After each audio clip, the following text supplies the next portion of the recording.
Hello दोस्तों, आज की वीडियो हम जानेंगे एसबीआई केवाईसी फॉर्म फिलअप कैसे करें। दोस्तों, अगर आप एसबीआई केवाईसी फॉर्म फिलअप करना चाहते हैं तो सबसे पहले आपको केवाईसी अपडेशन का जो फॉर्म है वह नज़दीकी बैंक में जाकर लेकर आना होगा। उसके बाद हम फॉर्म को फिलअप करेंगे। अगर आप बैंक में नहीं, अगर आपको एसबीआई केवाईसी जो फॉर्म फिलअप का फॉर्म है पीडीएफ रूप में चाहिए तो आप वीडियो के नीचे डिस्क्रिप्शन में जाकर इस फॉर्म को पीडीएफ रूप में डाउनलोड करके प्रिंट आउट भी ले सकते हैं। तो दोस्तों चलिए अब हम केवाईसी फॉर्म को फिलअप करना शुरू करते हैं। तो दोस्तों सबसे ऊपर आप यहाँ पर देखेंगे लिखा हुआ स्टेट बैंक ऑफ इंडिया, उसके बाद यहाँ पर खाली स्पेस है, उसके बाद ब्रांच लिखा हुआ है। तो यहाँ पर आपको क्या फिलअप करना है, यहाँ पर आपको अपने बैंक का जो भी ब्रांच नेम है उसको फिलअप कर देना है। अगर आपको बैंक ब्रांच नेम नहीं पता है तो अपने बैंक में जाकर वहाँ पर किसी कर्मचारी से पूछ सकते हैं या बैंक में देखेंगे कहीं पर ज़रूर ब्रांच नेम लिखा हुआ होगा, तो आप वहाँ पर देखकर भी इसको एसबीआई केवाईसी जो ब्रांच नेम है फिलअप कर सकते हैं। फिलअप करने के बाद यहाँ पर आप सबसे पहले देखेंगे तो यहाँ पर पर्सनल डिटेल का ऑप्शन दिया हुआ है। तो सबसे पहले हम पर्सनल डिटेल जो है इसको फिलअप करना शुरू करेंगे। तो यहाँ पर आप देखेंगे यहाँ पर दिया हुआ प्रेफिक्स में आपको क्या फिलअप करना है, यहाँ पर मिस्टर और मिसेस फिलअप करना है। अगर आप बॉयज है तो आप MR लिखेंगे यानी मिस्टर हो जाएगा, और अगर गर्ल्स हैं तो आप MRS लिखेंगे यानी मिसेज हो जाएगा। तो प्रीफिक्स में आपको MR लिख देना है और एक स्पेस जो है यहाँ पर छोटा बॉक्स और है उसको खाली छोड़ देना है अगर आप बॉयज हैं। अब उसके बाद यहाँ पर लास्ट नेम, यहाँ पर देखेंगे यहाँ पर दिया हुआ फर्स्ट नेम, मिडिल नेम और लास्ट नेम। तो यहाँ पर आपको क्या फिलअप करना है, यहाँ पर आपको अपना नाम फिलअप करना है। लेकिन बहुत सारे लोगों का नाम कुछ इस तरह होता है, जैसे किसी का नाम होता है सोनू कुमार गुप्ता। तो अब क्या करेगा, तो यहाँ पर फर्स्ट नेम में सोनू लिखेगा, मिडिल नेम में कुमार लिखेगा और लास्ट नेम में गुप्ता लिखेगा। अगर किसी का नाम केवल सोनू है तो केवल सोनू लिखेगा और इन दोनों को छोड़ देगा। तो इस तरह से आपको अपना नाम फिलअप कर देना है। उसके बाद आ जाते हैं अकाउंट नंबर। यहाँ पर आपको क्या फिलअप करना है, यहाँ पर आपको अपने बैंक का अकाउंट नंबर फिलअप कर देना है। तो जो भी आपका बैंक अकाउंट नंबर है आप उसको अपने बैंक की पासबुक पर देखकर यहाँ पर फिलअप करेंगे। मान लीजिए किसी का बैंक अकाउंट नंबर है 0012300100, तो यहाँ से लेकर यहाँ तक जो है छोटे छोटे जो बॉक्स हैं इनमें पूरा अकाउंट नंबर फिलअप कर देगा। फिलअप करने के बाद यहाँ पर आ जाते हैं, यहाँ पर दिया हुआ है रेंटल स्टेटस दिया हुआ है। तो यहाँ पर आपको पहला वाला जो बॉक्स है इसको सिलेक्ट कर लेना है। उसके बाद आ जाते हैं यहाँ पर दिया हुआ एक ऑक्यूपेशन टाइप दिया हुआ। तो यहाँ पर बहुत सारे ऑप्शन भी दिए हुए हैं, जैसे service, private sector, public sector, government sector, housewife, student, self employed, professional, other. तो अगर आप स्टूडेंट हैं तो आप स्टूडेंट वाले ऑप्शन को सिलेक्ट करेंगे, और अगर आप इनमें से मिलता जुलता कुछ भी आपका यहाँ ऑप्शन नहीं दिया हुआ है तो आप अदर वाले को सिलेक्ट कर देंगे। जैसे यहाँ पर फार्मर नहीं दिया हुआ तो आप अदर वाले पे सिलेक्ट करेंगे और यहाँ पर फार्मर लिख देंगे। अगर इनमें से मिलता जुलता है तो आप उसको सिलेक्ट करेंगे। जैसे स्टूडेंट है तो हम इसको यहाँ पर कुछ लिखने की ज़रूरत नहीं पड़ेगी, लेकिन ये मिलता जुलता नहीं है तो अदर वाले को सिलेक्ट करके यहाँ पर फार्मर लिखेंगे। अब यहाँ पर स्टूडेंट वालों के लिए ऑप्शन दिया हो तो स्टूडेंट पर सिलेक्ट करेगा, तो इसको फिलअप करने की ज़रूरत नहीं है। उम्मीद है ये समझ में आ गया होगा आपको ऑक्यूपेशन में क्या फिलअप करना है। उसके बाद यहाँ पर आपको पासपोर्ट साइज जो है फ़ोटो होता है उसको यहाँ पर लगा देना है। अब आ जाते हैं नीचे आप आएंगे तो यहाँ पर देखेंगे एक ऑप्शन दिया हुआ टर्नओवर का। तो अगर आप कोई बिजनेस करते हैं, यहाँ पर जैसे जितने सारे ऑप्शन सिलेक्ट किए हुए हैं, जैसे आप गवर्नमेंट सेक्टर में जॉब करते हैं, पब्लिक सेक्टर में करते हैं, प्राइवेट सेक्टर में करते हैं या कोई सर्विस करते हैं, तो उससे कुछ ना कुछ आपकी इनकम होती होगी।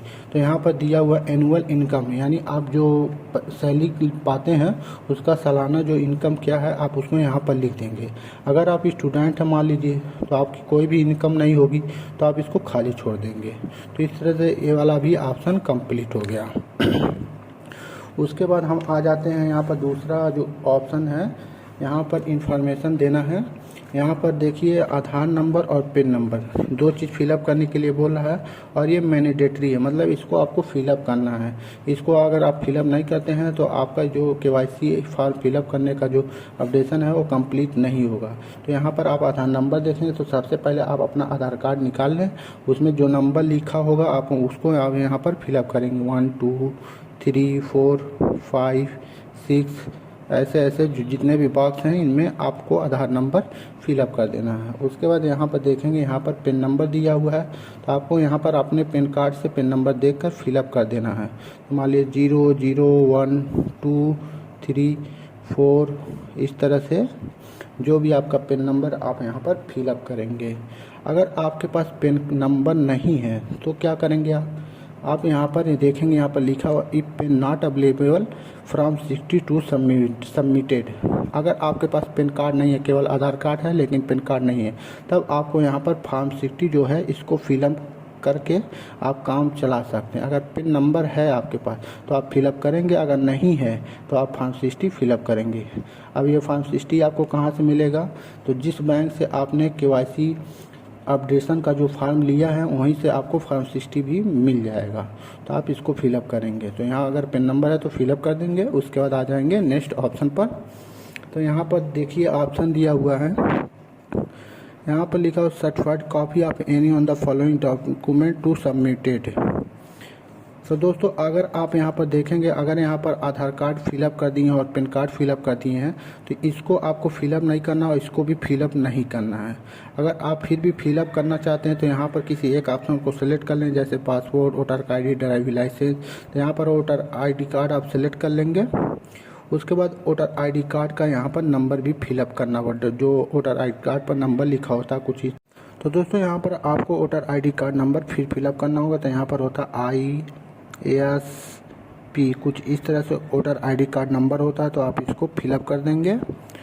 फिलअप करने के बाद आ जाते हैं नेक्स्ट ऑप्शन पर। थर्ड वाला ऑप्शन जो है करंट या परमानेंट एड्रेस डिटेल्स यहाँ पर फिलअप करना है। तो यहाँ एड्रेस टाइप दिया हुआ है, रेजिडेंशियल एड्रेस है, रेजिडेंशियल है, बिजनेस है, रजिस्टर ऑफिस है, अनस्पेसिफाइड है, और यहाँ पर 4-5 ऑप्शन दिए हुए हैं। तो आप यहाँ पर जिस भी एड्रेस पर रहते हैं, आप जहाँ पर रहते हैं फ़िलहाल उस एड्रेस को सिलेक्ट करना है। अगर आपका घर का एड्रेस है तो आप रेजिडेंशियल सेलेक्ट करेंगे, बिजनेस एड्रेस है तो आप बिजनेस सेलेक्ट करेंगे। तो यहाँ पर बिजनेस घर का एड्रेस मैं सेलेक्ट कर रहा हूँ। तो अगर आप भी घर पर ही घर का एड्रेस आप दे रहे हैं तो आप रेजिडेंशियल को सेलेक्ट करेंगे।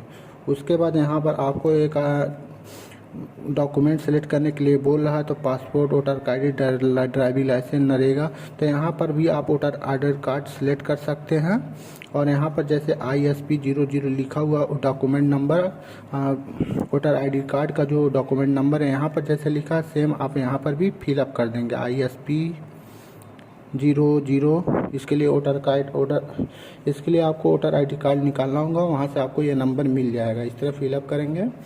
उसका यहाँ पर देखेंगे तो यहाँ पर एक ऑप्शन दिया हुआ लाइन 1, लाइन 2, लाइन 3 और डिस्ट्रिक्ट। यहाँ पर आपको क्या करना है, यहाँ पर आपको एड्रेस फिलअप करना है।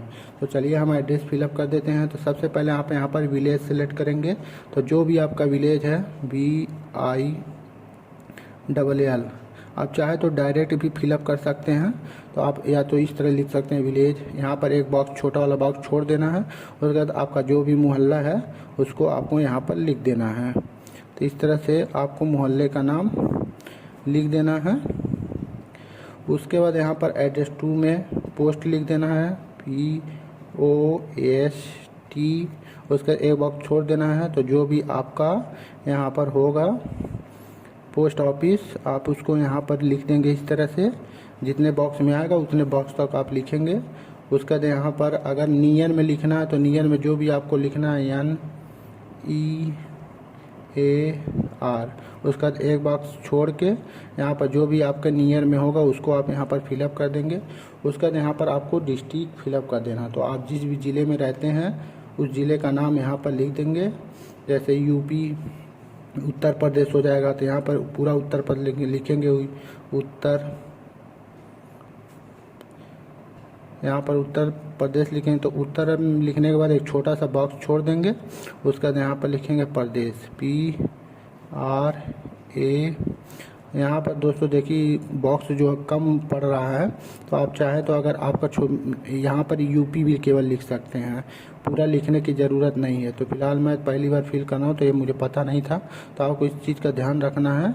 आप यहाँ पर UP भी फिलअप कर सकते हैं या तो यहीं पर पूरा जो छूटा हुआ है यहाँ पर DESH इस तरह कर सकते हैं।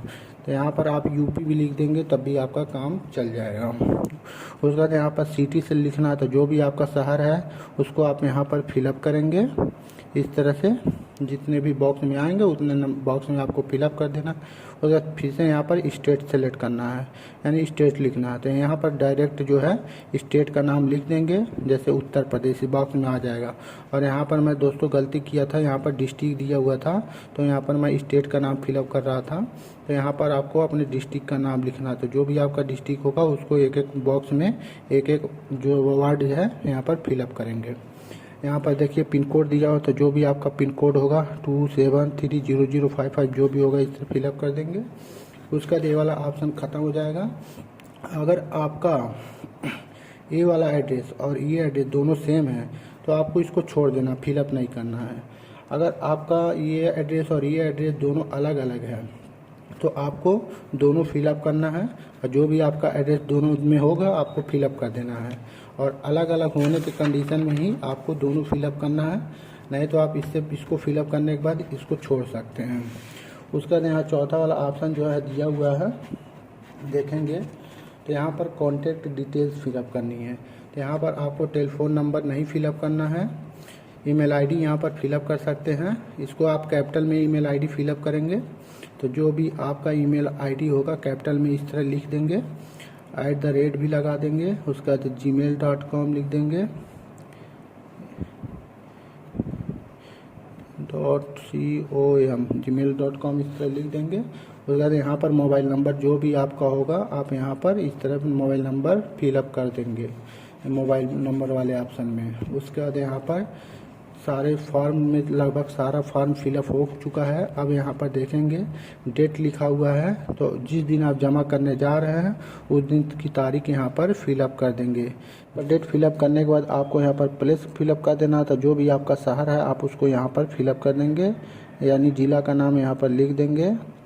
तो यहाँ से लेके यहाँ तक पूरा बॉक्स फिलअप कर देंगे। उसके बाद यहाँ पर एक काम और करना है, यहाँ पर आपको सेम सिग्नेचर करना है। जो बैंक अकाउंट ओपन करते समय जैसा सिग्नेचर आपने किया था सेम सिग्नेचर आपको यहाँ पर कर देना है।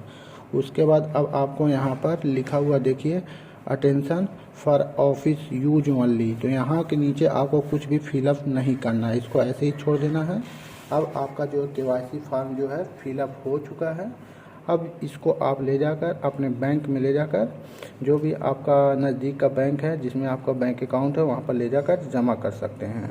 जमा करने के 24 से 48 घंटे के बीच में आपका KYC अपडेशन जो है हो जाएगा कंप्लीट। तो दोस्तों इस तरह से आप SBI KYC फॉर्म आसानी से घर बैठे फिलअप कर सकते हैं। Thank you for watching.